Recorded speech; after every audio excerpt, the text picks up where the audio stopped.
Daniel Bryan lost to Roman Reigns 2 weeks ago, and he was banished from Smackdown per the stipulation of their match. And I thought it was only a matter of time before he showed up in NXT for a few matches or wound up on the Raw brand, and they built up to one last big match with him and Bobby Lashley, him challenging for the WWE Championship maybe at SummerSlam before his contract expired. As it turns out, his contract was not up in September. His contract was up after his match with Roman Reigns. Daniel Bryan, for the first time in over a decade, is now officially a free agent. This, according to Fightful.com, who broke the news. Bryan has already been moved to the alumni section on WWE.com, and internally he has been removed from the company's roster. Now, it is still very possible that he and WWE will reach a new agreement, and maybe he will end up on Monday Night Raw. Maybe he will end up challenging Bobby Lashley at some point later this summer. Bryan has said in interviews that he's been trying to work out a deal that would allow him to stay with WWE, but work for other promotions. And I think that there is a better chance of Jim Cornette signing with AEW as the manager of the Young Bucks than of WWE signing Bryan and allowing him to work Tokyo Dome matches. Okay? For now, though, he can spend more time at home with Bree and Birdie and Buddy. And if WWE does not want to play ball, I would really like to see him as the traveling veteran before he ultimately retires and calls it quits. Let him work in AEW. Let him work in Ring of Honor. Let him work a match in MLW. New Japan. Work an independent match against Samoa Joe. Whatever. All of it. Whatever he thinks would be the most fun. This is a man, don't forget, who was robbed of 3 years of his career and was not sure that he would ever be allowed back in the ring again. This should be his time to make his own schedule and do the big dream matches that he has always wanted to do. He's talked about wanting to work in Japan. He's talked about wanting to do a hair match or a hair versus mask match in Mexico. He's been very open about this in the past. Now is the time, if he's ever going to do this, for him to go out and do whatever it is that he feels he wants to do before he hangs it up. But WWE is still said to be working hard to sign him to a new deal. Nothing is official yet. And I don't watch much MLW, but that might be about to change after the big reveal at the end of this week's season finale of MLW Fusion. So some background first, for those who don't know. Earlier this year, the Promociones Dorado faction, which is run by Salina de la Renta, was sold to a group called Azteca Underground, and someone calling himself El Jefe, a mystery man that De La Renta apparently owed a lot of money to.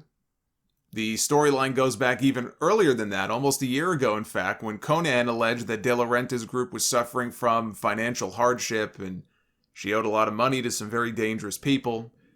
After the group was sold, Salina brought Mil Muertes into MLW, which probably should have been a tip-off of something right there, but they were unsuccessful in trying to win the promotion's national openweight title, which did not make El Jefe very happy.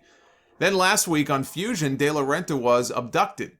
And at the end of this week's episode, they cut to a scene which looked just like something out of Lucha Underground, even identifying the city that they were showing as Boyle Heights, California, the location of the old temple on Lucha Underground. And with a hood over her head, she was brought into someone's office and they put her in a chair, and that someone turned out to be Dario Cueto, the owner and proprietor of Lucha Underground. He is back. Dario is back. Dario is El Jefe, and he is the leader of Azteca Underground. He said that all he asked for was gold and violence, and she could not deliver. He said that he is building a new temple which requires certain sacrifices, and with that she was whisked away, presumably to be killed off. Then his phone rang, he answered it, and whoever was on the other end, he told them he would see them July 10th in Philadelphia, which is the date of the next MLW TV taping, which they are doing at the old ECW arena. the 2300 they call it, in front of actual fans. I don't know how many people are going to be there, but MLW's been taping in front of no one. And so this is the first time they're going to have a return to fans since the start of the pandemic. July is when MLW is going to begin producing new episodes of Fusion. And the actor playing Dario is going to be making regular appearances on the show going forward, as MLW, per PW Insider, has signed him to a long-term deal, which is fantastic news. That put a big smile on my face when I saw that. As somebody who is so tired of authority figures in wrestling and on wrestling shows, I always said Dario is the one I never got tired of. He was my favorite out of all of them. So they have piqued my interest with this. And, now MLW is airing on Vice. I guess the way they're going to fill time between now and July 10th is they're going to be showing past episodes of Fusion, but I think they're going to be trying to bring people up to speed on all the storylines in advance of the next, I guess the start of the next season, you would call it. I may have to work this into my rotation this summer when they come back. They have piqued my interest. Now, on the plus side, them seemingly killing off Salina de la Renta, I'm hoping might mean a return for Katrina as the manager of Mil Muertes. Or I guess I think they're calling him King Muertes now. But on the negative side, them seemingly killing off De La Renta is because she is done with the promotion. And it sounds like this was an MLW call and not hers.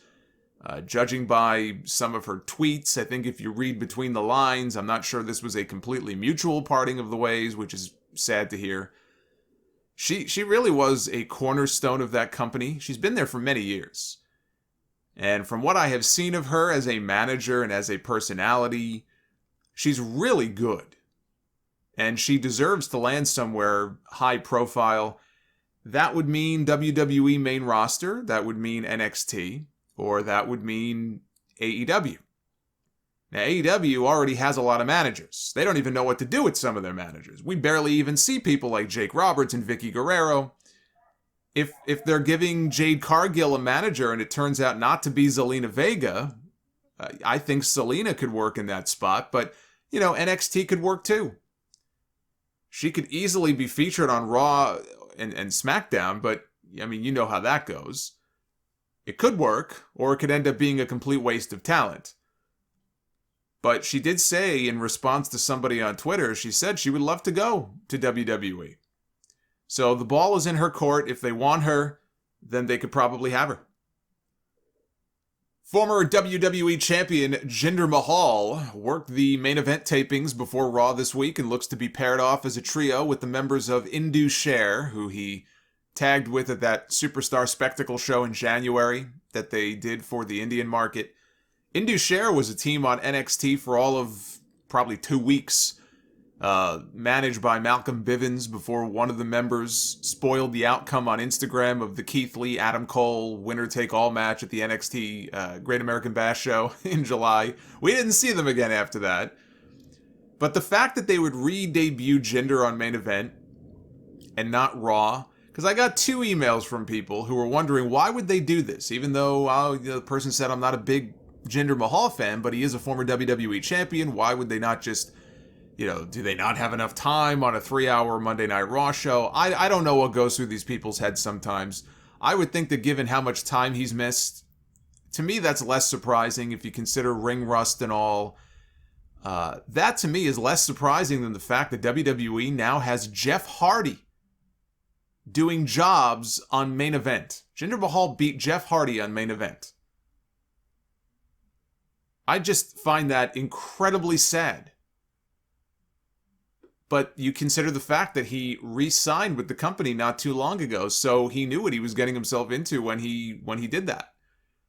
So, if you feel badly for Jeff Hardy, don't feel too bad. Because he knew what he was doing when he signed on the dotted line.